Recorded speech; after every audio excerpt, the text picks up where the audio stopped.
Bienvenue à cet autre numéro, mesdames et messieurs, évidemment sur Kalac TV. Comme d'habitude, on se retrouve avec ceux qui se démarquent, ceux qui font des hits. On essaie de comprendre l'histoire. On essaye de plonger au cœur de ces créations, évidemment. Et aujourd'hui, on reçoit un jeune qui s'est démarqué aussi dans ce domaine à travers ce qu'il sait bien faire, le slammer de l'ombre. On l'appelle comme ça. Pour la première, il a osé à sa manière, une manière de faire des choses différemment. On va le retrouver dans un instant pour essayer de comprendre son histoire et surtout revenir un petit peu sur ses hits et sur ses gros tubes. Avec nous, évidemment, on retrouve, je vais l'appeler Bademba, Bad, slammer de l'ombre. Je pense que là, tu retrouves le slammer de l'ombre. C'est ça, le slammer de l'ombre. Bademba, on l'a laissé à la maison, il dort encore. Il dort encore. Il est fatigué. Slammer de l'ombre. Non mais voilà, je peux dire aussi c'est la deuxième personnalité que j'invite dans cette émission pour essayer de revenir un petit peu sur les créations. Ouais. Slammer de l'ombre. Pourquoi Slammer de l'ombre? Mais écoute, toi, tu sais, hein, parce que tu es là depuis les débuts et tout, tu sais comment ça s'est passé, comment ça s'est construit tout seul.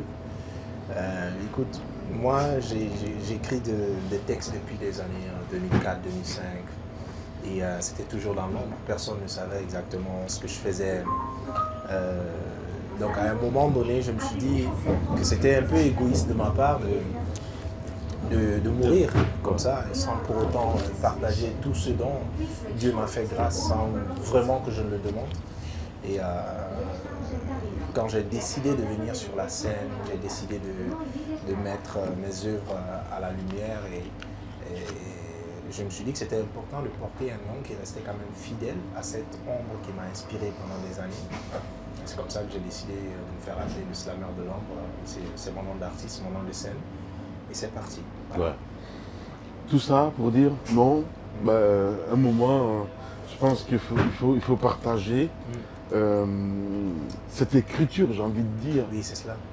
Et que les gens sachent. Et pour toi, c'était important, dans le sens que tout simplement, parce que tu parles d'égoïsme.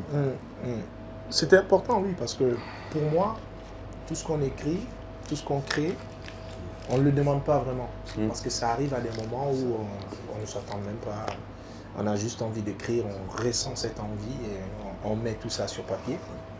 Donc, vouloir garder ça pour soi-même, c'est égoïste. Parce que pour moi, ça peut toujours aider des gens à comprendre comment est-ce que les choses fonctionnent, comment est-ce que les émotions reprennent le contrôle sur nous, les humains. Donc, c'était, à un moment donné, c'était non seulement comme une obligation, mais aussi une mission que je devais accomplir. Et parce que pour moi, un artiste qui arrive à créer est en mission sur Terre. Et faillir à cette mission, c'est un peu ne pas être reconnaissant envers le Très-Haut. C'était important. Voilà. Au niveau de la famille, comment ça s'est passé? Compliqué, tu sais. Hein, avec le daron qui est très religieux. Il se pose des questions forcément dont tu n'as pas de réponse. Donc tu n'as pas de réponse. Au départ, c'était très compliqué parce que moi-même, je me disais comment est-ce qu'il va le prendre tout de suite de savoir que je déclamais, parce que je déclame très souvent sur de la musique. Mais quand j'ai sorti le livre, qui porte d'ailleurs le nom de scène, le slammer de l'ombre, c'était en décembre 2020, il a adoré le livre, il en était très fier. Il l'a lu en entier, mon père. Et je raconte souvent cette anecdote, c'est que le mois qui a suivi, il était en voyage, il devait venir à Brazzaville où il a la plupart de ses business. Et il donnait à tout le monde, il montrait à tout le monde, c'est mon fils qui a écrit ce livre, c'est mon fils qui a écrit le livre. Et lorsque j'ai décidé de déclamer les mêmes textes qui sont dans ce livre-là, avec de la musique, je me demandais comment est-ce qu'il allait le prendre. Bizarrement, il ne l'a pas pris mal. En tout cas, il ne m'en a jamais fait le reproche. Et c'est resté quand même, je pense qu'il est resté fier de moi.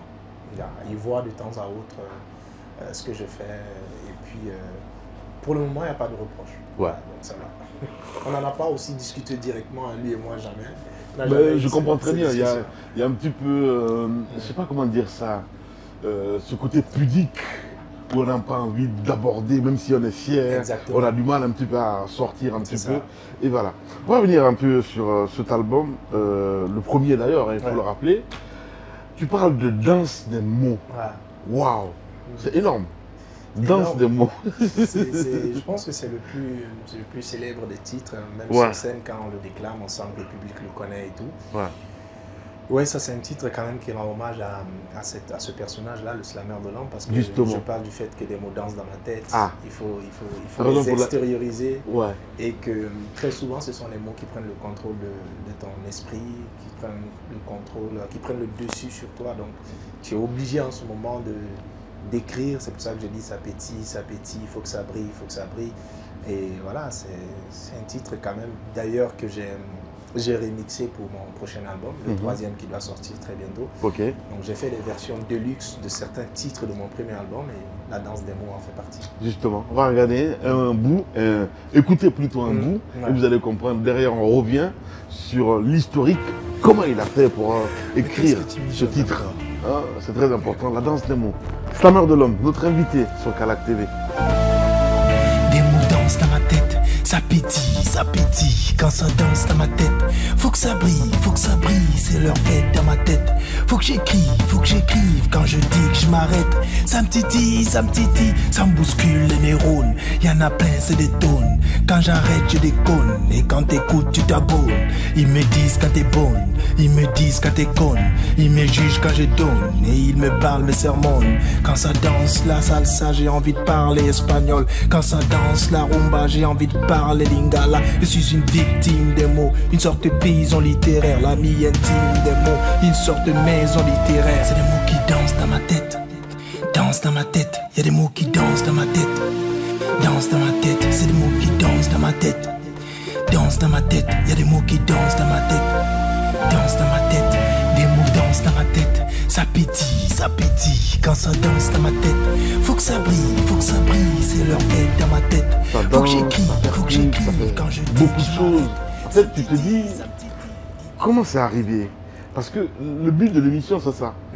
Tu te réveilles à 5 h du matin, c'était pas prévu, tu te cherches, mais tu te dis, il faut que je me décris, qu'est-ce qui s'est passé exactement? Mais c'est ça, je peux pas dire exactement quand est-ce que j'ai écrit ce titre-là, mais c'est dans des circonstances très inopinées. Tu sens, tu as envie d'écrire, et puis voilà, ça sort comme ça. Je ne sais même plus quand est-ce que je l'ai écrit. Je ne sais pas, mais je sais quand même que c'est venu comme ça. Tu as envie d'expliquer un tout petit peu comment est-ce que les mots s'organisent tout au fond de toi pour devenir enfin une œuvre. Puisque à un moment donné, tu as l'impression que ce n'est pas toi qui dirige les choses. Ce sont les mots, ce sont les émotions, ce sont les inspirations qui prennent le contrôle et toi tu exécutes. C'est comme si ça te donnait des ordres. C'est pour ça d'ailleurs que j'ai mis du temps à faire le clip de ce titre-là, parce que c'est un clip qui sera très décalé. Peut-être même que je ne sors pas dans le clip. C'est juste de l'animation entre les mots et ce personnage-là qui subit justement toute la torture, si on peut l'appeler comme ça, des mots. Et voilà, c'est un titre qui est venu comme ça. Je ne peux vraiment pas vous planter le décor dans lequel c'est venu. Waouh, c'est incroyable. Comme je l'ai dit la dernière fois par rapport à la mine d'or, je dis parfois j'ai l'impression quand je me relis que c'est une autre personne qui a écrit. Je vois. À un moment donné, tu as l'impression que pendant la création, c'est habité en fait. C'est le mot, tu es habité par quelque chose d'autre dont tu ne peux pas vraiment donner une description parfaite. Slammer de l'homme, mesdames et messieurs, hein, sur le plateau des hits. On va dire la création, on fait tout ce que vous voulez. On va revenir un petit peu sur ton titre, La maman de Abi. Ah, Maman Abi. Oui, ça c'est le titre que j'ai dédié à ma mère. Et tu sais, Lamine, j'ai jamais pu le déclamer sur scène. J'arrive pas à le déclamer sur scène parce que à chaque fois que j'ai ce titre, j'ai les larmes qui prennent le dessus. Et même ce dernier spectacle que j'ai tenu au Centre culturel, il était dans la programmation. Je devais le déclamer pour la première fois et j'avais prévu une mise en scène où ma mère serait là. Mais on a essayé de l'interpréter pendant les répétitions. Je pleure toujours. J'arrive pas vraiment à le déclamer parce que, tu sais, Lamine, ma mère et moi, il y a une forte connexion. Il y a une très forte connexion. Et je suis resté avec elle et il y a eu un attachement profond.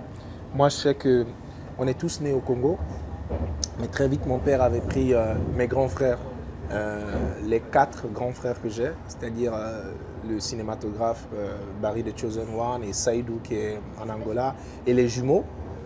Ils étaient déjà venus en Guinée. Donc moi, je suis resté avec ma mère, mon petit frère Bouba et ma petite sœur Lamarane. On est resté au Congo et c'est moi qui étais l'aîné. À un moment donné, je ne me rappelais pas avoir des grands frères. J'avais comme l'impression que j'étais le fils aîné et que j'avais juste un petit frère et une petite sœur. Donc tout au long de ça, j'ai créé une relation très profonde avec ma mère, fusionnelle. Et l'autre chose, c'est que mon père étant un dictateur, il a 8 gosses, mais je suis le seul qui porte le nom des membres de la famille de ma mère. Donc je suis l'homonyme de mon grand-père paternel. Donc ma mère, il y a aussi cet attachement-là parce que je suis un peu cette image qui incarne son père. Tous les autres portent des noms des personnes de la famille de mon père. Donc moi je suis l'homonyme de ma mère et je suis l'homonyme de Elhaj Bademba de Mamou. Elhaj Abdoulaye Bademba Diallo, qui est le père de ma mère. Donc il y a tout ça qui fait que j'ai une certaine relation très particulière. Il y a d'ailleurs mes frères qui me taquinent tout le temps que je suis l'enfant préféré de ma mère. Bah ouais, je comprends très bien. Et Maman Abi, Ouais. tu pourrais appeler ma maman, mais tu dis Maman Abi. Ouais. Tu le mets en scène, c'est-à-dire dans une condition un peu particulière, j'ai envie de dire. Exactement, parce que ma mère s'est toujours comportée comme la mère de tout le monde. Ok, Maman Abi. Maman Abi. Ok. Et souvent les gens l'appellent, tout le monde l'appelle Maman Maman Abi. Abi, ok. Mes amis, des frères, les jeunes du quartier, tout le monde dit Maman Abi. Parce que c'est vraiment une femme qui a un grand cœur et qui a toujours joué le rôle de la mère pour les autres. Ouais. Donc, au fil du temps, comme tout le monde l'appelle Maman Abi, nous aussi, parfois on l'appelle Maman Abi. Dans la conversation, je l'appelle Maman. Mais si je dois parler d'elle, je dis toujours Maman Abi. Et c'est cette même appellation que j'ai gardée dans cette œuvre-là. Mais c'était un titre qui a beaucoup d'effet sur moi. Ouais, j'imagine évidemment. Ouais. Le couloir des hits, mesdames et messieurs, sur Kalac TV avec notre invité de parcours ce soir, c'est bien sûr le slammer de l'ombre, il faut le rappeler. On va écouter un bout de ce titre, Maman Abi. Derrière, on revient ici pour continuer l'émission. Elle est celle qui m'a porté pendant 9 mois, celle qui a souffert pour moi, celle qui m'a toujours mené sur la bonne voie. Jamais je ne pourrai lui rendre la monnaie, mais je reste sage et tendre pour effacer ses regrets. Maman Abi, mère sans frontières, mère de tous les enfants, je suis fier de tes manières, fier de tout ce que tu entreprends. De tes 7 garçons et une fille, tu t'es occupé, sans compter le petit là auquel a choisi de rappeler. De tes leçons qui brillent, nous nous sommes armés pour éviter de souffrir un jour éloigné. Face à ton mari, tu t'es toujours bien comporté. Avec tes voisins, t'as toujours été un exemple à rechercher. Je me battrai toujours pour avoir ta bénédiction, car tu me redonnes le sourire quand ça va mal. J'éviterai toujours ta malédiction, car t'es mon dernier soupir, mon âme originale. Ton cœur est aussi propre et clair que ta peau. Tu apportes bonheur et lumière par tes mots. Tu es la meilleure des mères, et tout ça c'est beau. Sèche tes larmes, un jour tu brilleras. Tes enfants seront des icônes de cette société. Reste calme, un jour tu verras comment ton rôle de daronne sera convoité.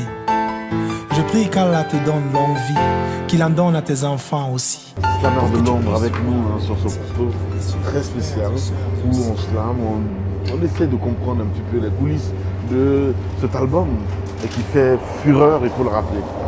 On va essayer de planer un petit peu encore sur cet album. J'ai envie de dire, ce titre, moi, à chaque fois j'y pense, dans le couloir, tu te poses des questions. Mais a-t-il peur de quelque chose? Qui s'est-il passé? Je sais qu'on en a parlé en privé où tu me dis, mais ta femme, même quand elle se pose des questions, qui s'est-il passé? Mais je pense que c'est une manière d'assumer qu'on est là pour un temps. quelle que soit notre grandeur, quel que soit le succès, Ouais, mais... on est là pour un temps. mais ça passe pas souvent. Malheureusement, oui, ça passe pas souvent, mais c'est important de le rappeler parce que moi, je pense que si nous, aujourd'hui, qui avons, je ne sais pas si c'est une chance ou une malchance, mais qui sommes des personnes publiques, des leaders d'opinion, on arrive à influencer l'opinion des autres, c'est important de poser des actes et partager des messages parfois qui nous remettent en cause. Parce qu'on sait tous que l'être humain a tendance à s'égarer de l'essentiel, surtout lorsqu'il est imbu d'une certaine suffisance, compte tenu de certaines conditions du succès, de l'opulence. C'est réveil de conscience voilà, pour toi? Pour moi, c'est cela. J'interpelle les esprits à dire que quelle que soit ta fortune, quel que soit ton succès, ta personnalité, ben, tu finiras dans une tombe. Mais bien sûr. On n'a pas le choix. C'est-à-dire que ça nous rappelle à l'humilité. Ça nous interpelle à cela. C'est un rappel à l'ordre pour dire que si moi, aujourd'hui, Bad, avec ce nom que je tiens aujourd'hui à travers cette notoriété, si je sais que, en fin de compte, malgré tout, je vais mourir, c'est que c'est autant pour la Guirassy, c'est autant pour un président de la République, c'est autant pour quiconque. Donc, autant garder la tête sur les épaules, autant garder les pieds sur terre, rester humain, c'est très important, l'humanisme, puisque riche ou pauvre, on finira toujours, évidemment. On finira tous de la même manière. C'est pour ça que j'ai écrit ce titre. Je l'ai écrit dans des conditions, lui par contre, très atypiques, parce que j'avais du mal à dormir. Je vais inviter aux téléspectateurs d'écouter un bout, évidemment, derrière, on reviendra. Dans les coulisses, c'est un peu ça aussi. Hein. Les coulisses des hits sur Kalat TV. On regarde, on écoute un bout dans le couloir, comme si vous étiez là. Il est en train de planer. Allez, le slammer de l'ombre. Ça fait quoi d'être dans une sombre obscurité? Je pose la question à ceux qui ferment les yeux dans l'espoir de les rouvrir. Je pars et j'aurais voulu t'en rester, mais faut que je réponde à l'appel juste après ce dernier soupir. J'ai beaucoup d'œuvres, voyez-moi en elles. J'ai posé beaucoup d'actes, je vise en eux. Je suis l'œuvre du plus haut et de l'éternel. J'ai osé pécher, je dois oser faire face à Dieu. Dans la foule, je me promène pour vous consoler, mais personne ne m'entend, personne ne me comprend. Je suis parti tel un grand homme que le monde entier a adulé, mais certains sont contents de ce temps.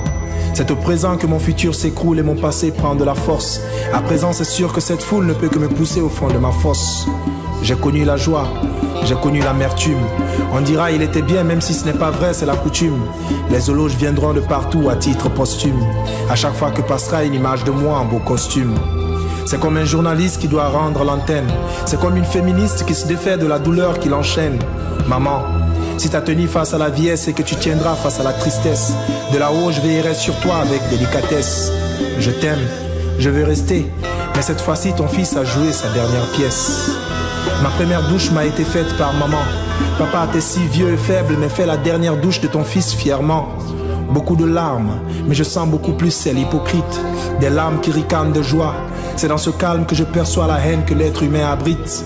Le charme du diable est tellement rabat-joie. Dans la foule, je me promène pour vous consoler, mais personne ne m'entend, personne ne me comprend. Je suis parti tel un grand homme que le monde entier a adulé, mais certains sont contents de ce temps. Mon épouse, telle une reine au-dessus de tout, perd le repère. Elle pleure de grosses larmes, mais elle finira par se taire. Je sais que je n'ai pas été parfait, mais j'ai un coup de sur la création, évidemment, de ce hit, j'ai envie de dire. Dans quelles conditions? Tu disais tantôt, avant qu'on diffuse, je veux dire, l'extrait, le bout, tu n'arrives pas du tout à dormir. J'arrive pas à dormir et puis je me suis réveillé tard la nuit et je me suis dit, j'ai senti que j'ai envie d'écrire.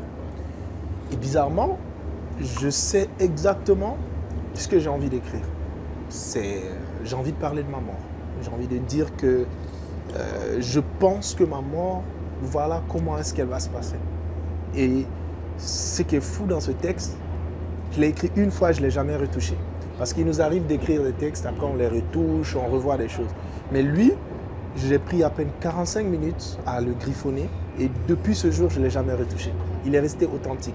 Après, j'ai eu envie à des moments de le réécrire ou de retoucher certaines choses, mais j'avais l'impression qu'à chaque fois que je le touchais, je le rendais bancal. Il n'avait plus la même émotion. C'est venu d'un coup en fait. Voilà. Ouais. Et la façon dont il est sorti d'un trait, il a gardé une certaine âme très profondes. Et pour la petite histoire, ça je pourrais faire appel à Eddie Sag, qui est le musicien qui a joué ce titre, qui a fait la création de cette musique-là. J'étais en répétition chez moi avec Eddie Sag et il a commencé à jouer ce titre-là. Il y avait ma fille qui était assise à côté. Je commence à slammer et au bout d'un moment, je me rends compte, la mine s'éteint, que ma fille pleurait. Je te jure sur l'honneur. Le jeune, il est encore en vie. On pourra l'appeler à tout moment. Il va vous le témoigner parce que j'ai jamais raconté cette anecdote. Parce que j'ai comme l'impression que les gens vont dire que je mens. Une petite fille, à l'époque, elle avait 4 ans. Elle avait 4 ans. Elle était juste là parce que j'ai un mini studio que j'ai aménagé chez moi. Donc c'est là que je répétais. Il y avait le piano, le musicien Eddie Sag qui jouait au piano. Et il y avait ma fille assise à côté. Vu que dès qu'elle m'entend, elle vient. Je slame. Et à un moment donné, je rentre tellement profondément dans la chose, je me rends compte qu'elle pleure. Elle pleure totalement. Et je la prends dans mes bras, je dis, mais pourquoi tu pleures? Elle me dit, non papa, arrête de chanter. Parce qu'elle, à chaque fois qu'elle m'entend slammer, elle dit chanter. Elle dit, arrête de chanter. Je dis, mais pourquoi? Elle dit, non, s'il te plaît, arrête de chanter. Et même le jeune, il a naïf. Tu vois, j'en parle jusqu'à présent, j'ai la chair de poule. Lui-même, il avait eu la chair de poule parce qu'il se demandait, mais qu'est-ce qu'elle comprend en fait? Nous, on se disait que non, c'est juste une enfant. C'est là que j'ai compris que ce slam, il est envoûtant. Il a quand même quelque chose de spécial parce qu'il a réussi à secouer une âme aussi innocente que celle d'un enfant. Ouais, moins de 5 ans. Moins de 5 ans, ouais. C'était incroyable. Et ce slam a toujours eu une réaction plutôt bizarre sur tous mes proches. Bien. Et c'est comme si, lorsque j'en parle, je parle vraiment de ma mort. Évidemment, non, mais ça fait, il y a toujours un effet. Il y a toujours un effet. Et avec madame, comment ça se passe justement? Elle n'a jamais écouté, elle a écouté une seule fois, elle s'est dit non mais... Je pense qu'elle a écouté une fois et plus jamais. Ouais. Parce qu'elle n'aime pas trop le message. Se retrouver... ça lui rappelle beaucoup de choses. Ouais. Et il y a Jupiter, qui est mon meilleur ami, qui avait posé une question ou qui avait attiré mon attention sur un truc. Il dit, tu sais ce qui me dérange dans ce slam, c'est que tu parles comme si tu vas aller avant tout le monde. Parce que tu parles de ta mère qui te pleure, tu parles de ton père qui va faire ton dernier bain, tu parles de ta femme qui est là en pleurs, tu parles de tes enfants qui sont devenus de grandes personnes, mais pourquoi tu te positionnes comme étant celui qui doit aller en premier? Je dis, mais il y a cet aspect déjà du fait que oui, je suppose, sans savoir pourquoi, que je vais aller avant tous ces gens, mais dans la description du texte, vous allez remarquer que tout le monde est très vieux. Ça veut pas dire que, c'est-à-dire que l'inquiétude que vous avez, c'est que peut-être que je vais aller beaucoup trop tôt.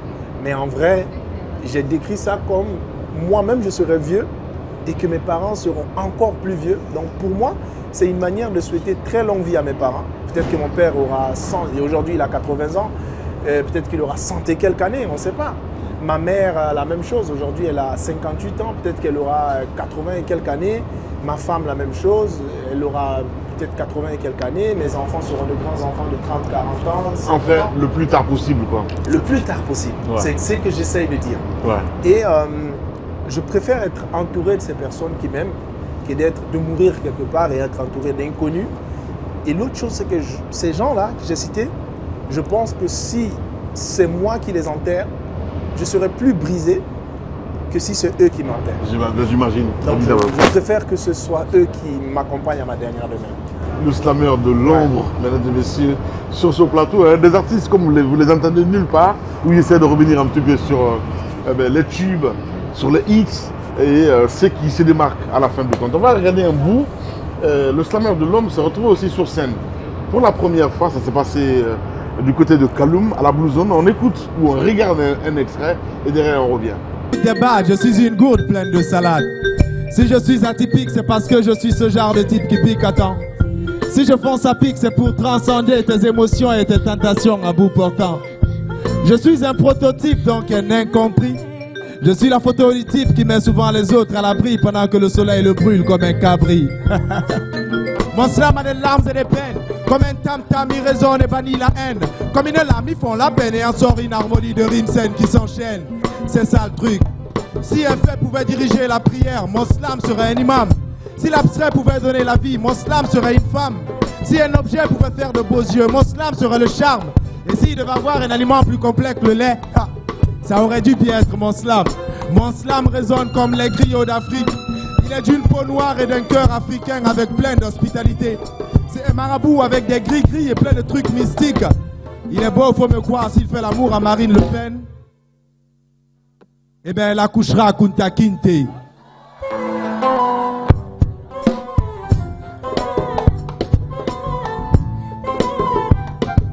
On ne t'attendait pas aussi, hein, sur ce tournant-là. Tu te dis, mais non, moi je suis un artiste complet, quoi. Et j'ai un public qui me suit. Tu fais l'inattendu, j'ai envie de dire. Parce que moi, pour moi, c'était. J'aime oser, hein. Enfin, je veux dire, il y a ces choses qui se passent, tu te dis, mais c'est juste pas possible. Comment est venue l'idée de se dire, ouais, on peut le faire? Et pour la première fois, évidemment, ça se passe du côté de Kaloum. Qu'est-ce qui s'est passé dans ta tête? Bon, tu sais, lorsque j'ai écrit le livre Le Slammer de l'homme, 9 habitudes pour devenir un slammer 2.0, il y avait non seulement des textes que j'ai écrits, mais il y avait beaucoup de slam coaching. J'aidais les gens à être de meilleurs slammers selon ma vision. Donc, mais à un moment donné, je me suis rendu compte qu'il y avait beaucoup de choses que je recommandais aux autres que je ne faisais pas. Notamment le fait d'enregistrer des œuvres et le fait de les déclamer sur scène. À un moment donné, j'ai observé autour de moi, je me suis dit qu'il y a des slammers déjà qui déclament bien, puisqu'il y a quand même un bon groupe de slammers qui étaient là avant moi et qui faisaient un bon boulot. Mais comment est-ce que je peux déclamer autrement, apporter une touche particulière? C'est là je me suis dit, je mets un spectacle en place. C'était encore une idée, hein, encore un rêve. Et je viens te voir, naturellement. Je te dis que je veux faire un spectacle et tout. Tu me dis d'accord, je te donne les infos et tu fais un spot, tu me balances avec un spot bientôt qui résonnait sur tout le réseau Adafo.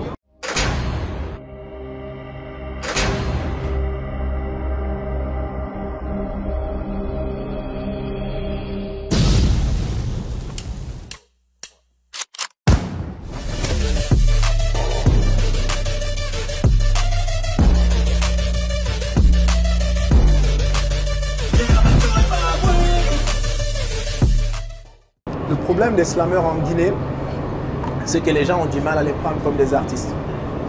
On se dit juste, ouais, c'est des ringards qui ont envie de rouler quelques mots. C'est ce qu'on dit. C'est ça. C'est ce qu'on pense. C'est ce qu'on pense. Mais au fond, vous fabriquez les autres, en fait. Exactement. Donc, ça. à un moment donné, je me suis dit... Parce que vous écrivez aussi pour les gens. Beaucoup. Pour les artistes. Énormément. On est des ghostwriters. Donc, à un moment donné, je me suis dit, qu'est-ce que je peux faire pour que je puisse non seulement moi-même m'aider, mais aider les autres slammers à être respectés dans la sphère musicale et créative en République de Guinée et sur le continent. Je me dis, mais si aujourd'hui on a de grands artistes comme Azaya, des grands artistes comme Jupiter, comme Takana Zion, qui font des stades, il faut alors peut-être qu'un slammer fasse un stade. Mais bien sûr. Si un slammer fait un stade, au même titre que Azaya, au même titre que Lil Sako, au même titre que Jupiter, ben écoute, il n'y aura pas de raison qu'on ne le respecte pas au même titre que ces grands artistes. C'est là que j'ai eu l'idée, j'ai dit je fais le stade. Je suis venu encore te voir, je te l'ai dit, toi tu me comprends dans ma folie, tu étais l'une des rares personnes qui me disaient ouais on va le faire, tu peux le faire. Mais il y a eu d'autres slammers, il y a eu d'autres amis et proches, je sais que ce n'était pas de mauvaise foi de leur part, mais ils étaient très dubitatifs. Ils m'ont même dit non mais écoute, c'est vrai, c'est bien et beau de rêver mais il faut être réaliste, tu ne peux pas faire un stade. Ça sera trop demandé. Allons d'abord pour un truc plus ou moins truc. Là, on était à 2000 places à Canal Olympia. Peut-être trouvons une place de 3000 places, un espace de 3000 places. Je dis non, je veux le stade. Ce n'est pas une question de nombre, c'est une question de prestige. Exact. D'accord?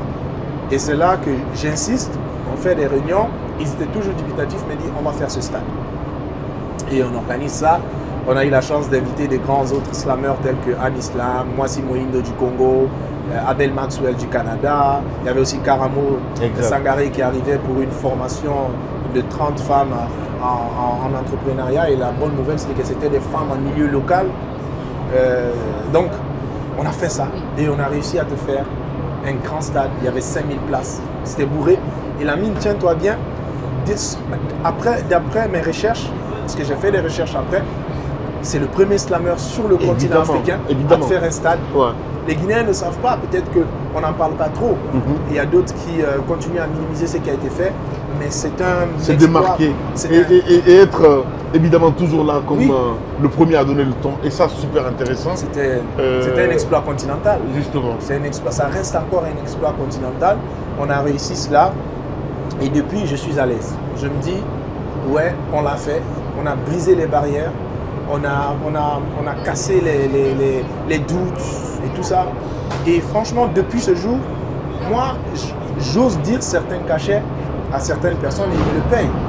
1500, 2000 euros, ils te payent ça pour venir pour une prestation de 10 minutes. Et je pense que ça a valorisé d'ailleurs tous les slammeurs. Aujourd'hui, ils osent demander des cachets respectueux.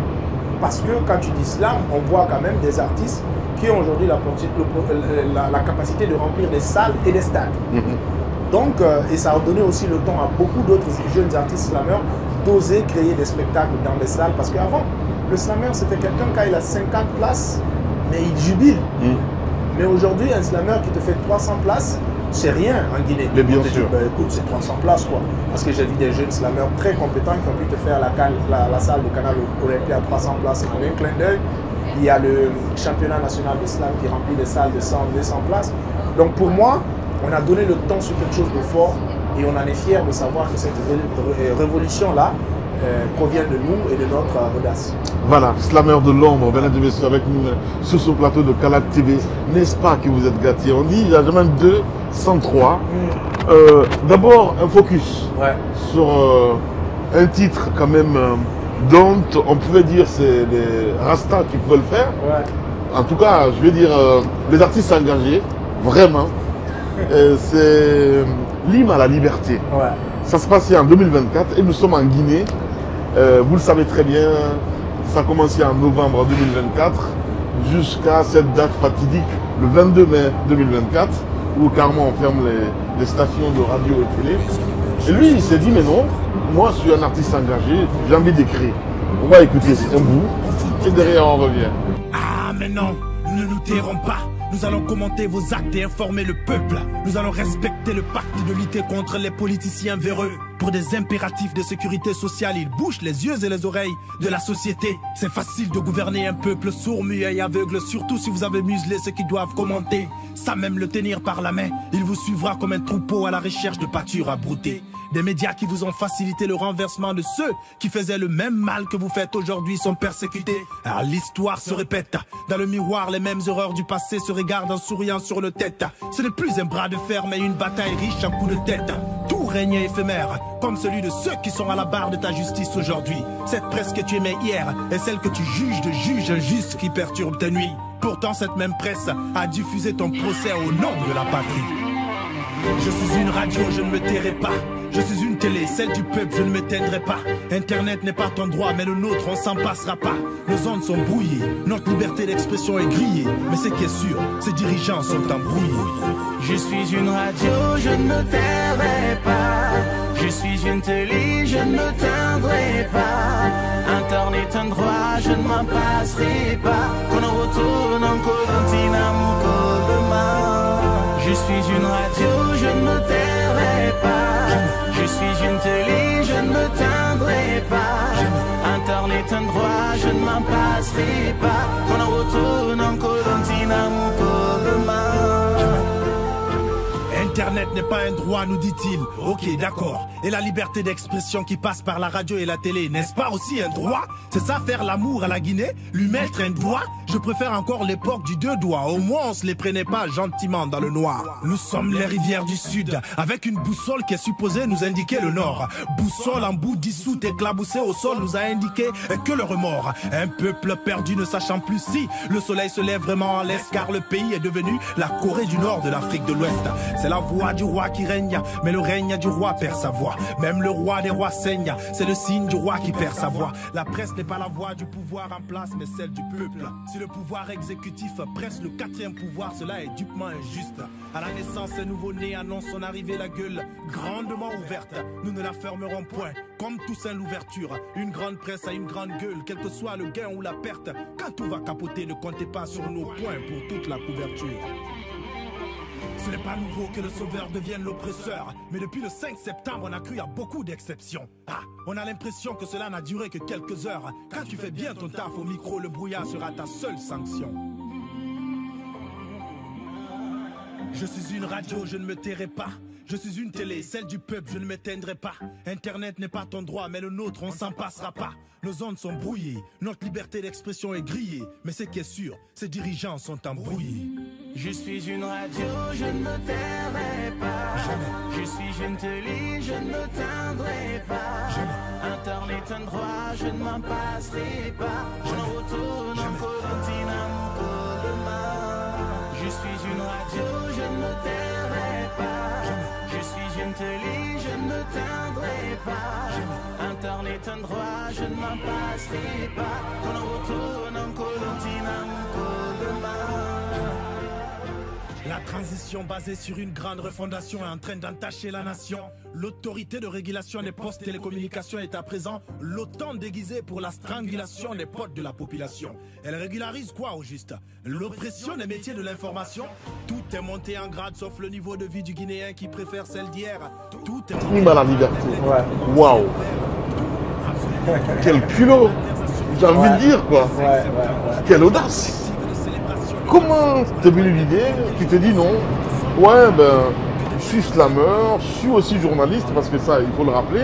Et tu te dis, mais non, je peux pas laisser passer ça. Ouais. On attendait plus les Eli Kamano, les Takana Zion, d'autres artistes engagés à aller dans ce sens-là, mais tu dis non. Tu donnes le ton. Exactement, Lamine, tu l'as dit, hein, je suis avant tout journaliste de formation et de profession. Et à un moment donné, lorsqu'il y a eu, même pas à un moment donné, dès les premières heures, lorsque l'État, le pouvoir en place, les décisionnaires du pays décident donc de fermer, déjà de mettre les bâtons dans les roues de brouiller les fréquences. Et ensuite de cela, on est monté crescendo jusqu'à la fermeture définitive, on va le dire comme ça, parce que c'est jusqu'à nouvel ordre, des médias. Je me suis senti offensé. Je me suis senti privé de ma liberté, de mon métier, de ma passion et de mon devoir en tant que citoyen et patriote. Puisque nous, aujourd'hui, tu le sais bien, c'est notre façon d'exprimer notre patriotisme. Le fait de se lever tous les matins et venir parler et informer cette population, ces Guinéens qui nous sont chers.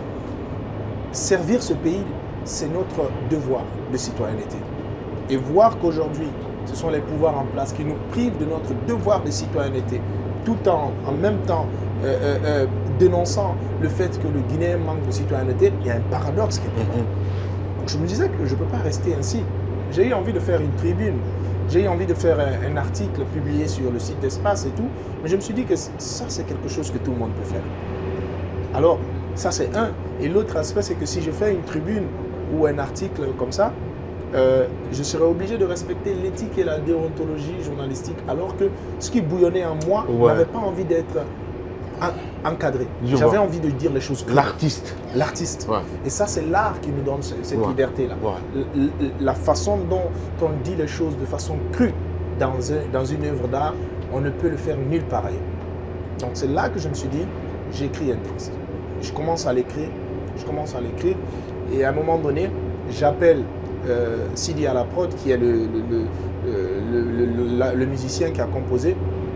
Je commence à lui dire, donne-moi un rendez-vous pour enregistrer. Il me donne le rendez-vous, j'arrive au studio, j'avais écrit, je pense que un couplet. On fait le truc, je l'imagine, je lui dis, je veux une musique, une chanson qui apporte le drame, le suspense. C'est comme si on est dans un film. Il me compose exactement ce dont j'avais besoin. Je lui dis, bon, tu laisses la musique jouer en boucle dans le studio et moi je vais continuer à écrire. C'est là que j'écris. Et je pense qu'il y a 2 jours avant l'enregistrement, j'avais suivi ton passage sur RFI. J'ai ramassé des trucs à l'intérieur dans tes propos, parce que je sentais de la sincérité aussi dans cela. Et on a écrit, j'ai ramassé des trucs aussi dans les propos du fameux Ousmane Gawal aussi, à travers Internet n'est pas un droit.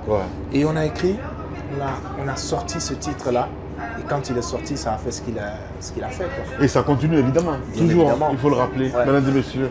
Avec nous, le slammer de l'ombre, on essaie de revenir sur les grands succès, il faut le rappeler, très jeune. mais déjà ce qui se démarque à sa manière, évidemment, avec nous hein, sur ce plateau. On revient avec cet autre passage, ça s'est passé aussi en 2024, Ouais. et c'est du côté du CCFG, hein, voilà, CCFG, Centre culturel franco-guinéen. C'est Je cela. me dis que je ne parlerai plus à la radio, que je ne parlerai plus à la télé, qu'Internet n'est pas un droit et qu'en Guinée, c'est mieux de vivre sans oreilles, sans yeux, marcher dans le noir, sans savoir où on va, mais voulant atteindre son objectif. Et comme si tout cela ne suffisait pas, il y a quelques jours, des loupards débarquent dans les différentes radios, notamment Adafo, Joma et FIM, pour nous arracher des licences qui ne nous ont pas données par affinité, mais par acharnement et par travail. Et aujourd'hui, c'est un jour qui va marquer le jour où on va crier haut et fort injustice. On va le dire autant de fois jusqu'à ce que cela puisse se planter dans leurs oreilles comme du ciment et du béton.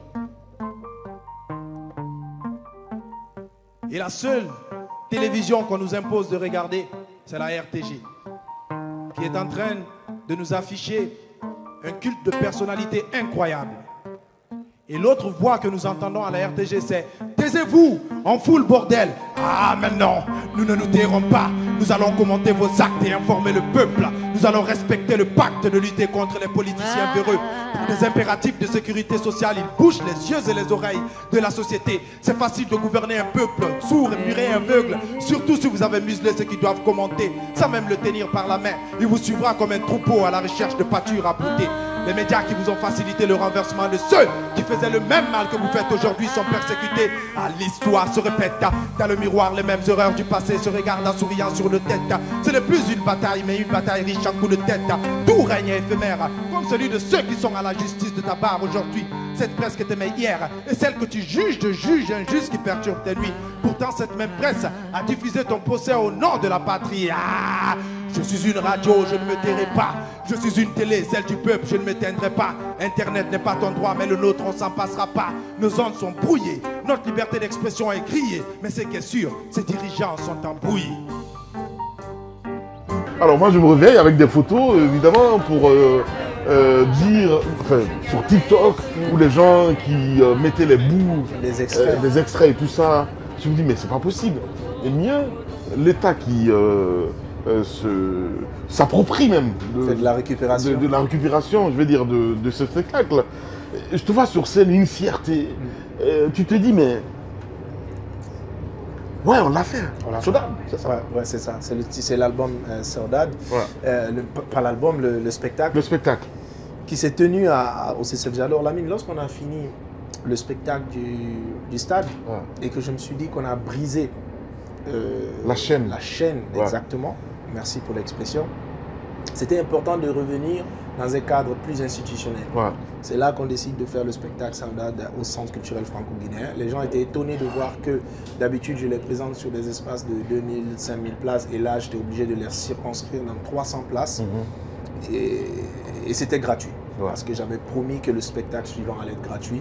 J'allais offrir des tickets et on l'a fait dans des conditions très compliquées, sans sponsor, sans accompagnement. Mais nous l'avons fait. Le véritable accompagnement qu'on a eu, c'est Adafo et quelques échanges de services qui nous ont permis d'obtenir certains services sans pour autant payer forcément. Et ce spectacle-là, c'est une mise en scène, une conversation entre le slam et la musique. Puisqu'à Ok. la base, Ok. Saudade, c'est une expression portugaise qui voudrait dire un amour complexe dans lequel on a douleur et amour, mais dans lequel on ne quitte pas. Ok. On reste quand même malgré tout. Ouais. C'est portugais. Ouais, je Donc vois. c'est un peu cela entre le slam et la musique. Parce que le Ouais. slam à la base c'est un art qui se déclame sans musique. Mais depuis... Gold Cause comment Rihanna qui chantait Ouais. Cold Case Love. Ouais, C'est ça. Hein? c'est ça. L'amour bizarre qu'on n'arrive pas à décrire. C'est ça, Ouais. c'est un peu ça, Saudade. Donc cet amour-là entre la musique et le slam s'est créé au fil des années. Et même moi, ça me rattrape parce que parfois j'ai envie de déclamer sans musique, mais à chaque Ok. fois que je déclamais sans musique, parfois je sens qu'il y a un vide. Ouais. Donc il y a cet amour-là. Parfois il y a le slam qui veut se détacher de la musique, parfois la musique qui envahit le slam, comme une bonne femme qui parfois bouffe tout l'espace.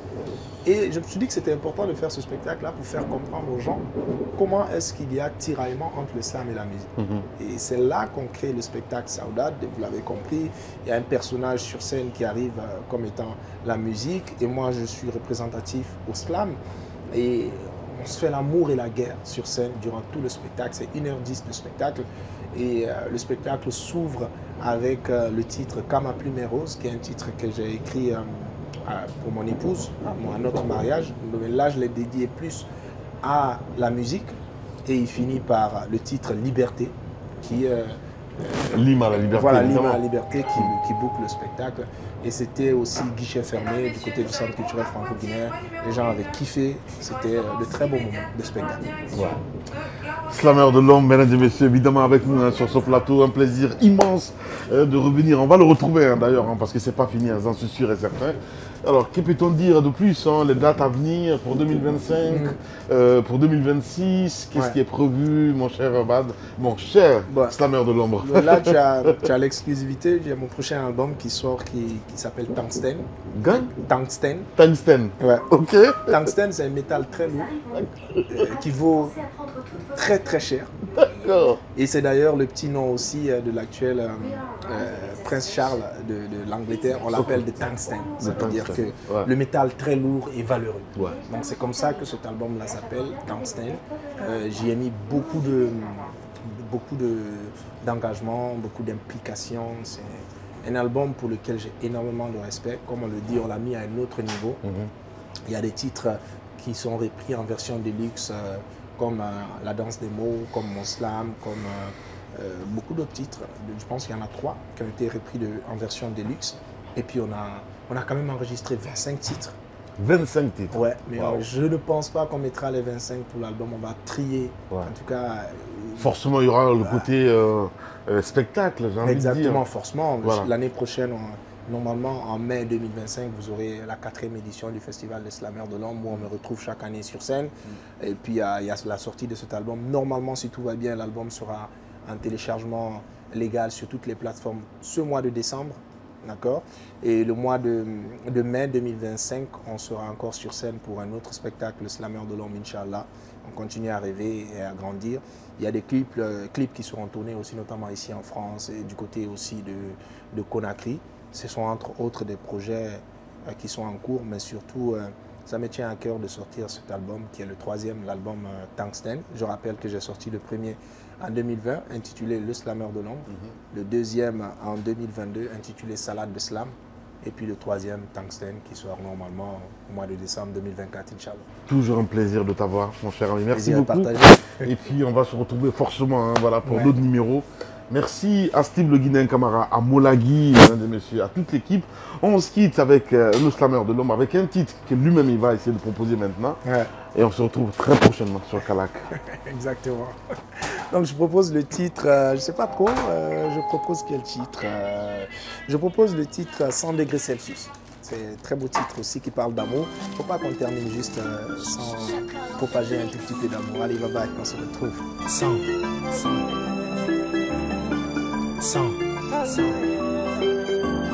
Dans le sang.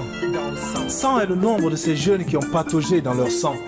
100 est le nombre d'âmes de jeunes innocents.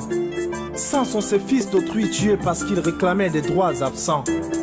Des milliers de tirs ont retenti. 100 ont atteint des cibles choisies. 100 vies sont parties. 100 meurtres sont commis. Des forces de l'ordre censées nous protéger tirent à bout portant. Et à terre sont tombés des martyrs mécontents. Pourquoi, monsieur le président? Pourquoi endeuiller toutes ces mamans?